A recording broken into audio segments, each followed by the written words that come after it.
we both went through this big midlife renewal, which is the hopeful side of that, I think. So it didn't start out feeling like much of a renewal. Um, so my story very similar to Kelly's. I, had been married for 26 years, kids, nice house, comfortable life, all the things, a job that I really enjoyed, and then I didn't.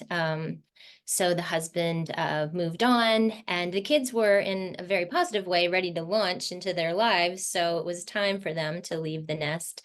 And then the home was no more. And I did have dogs, though. So that's the positive there. Yeah, so it was just a really difficult time of really not really knowing what to do next.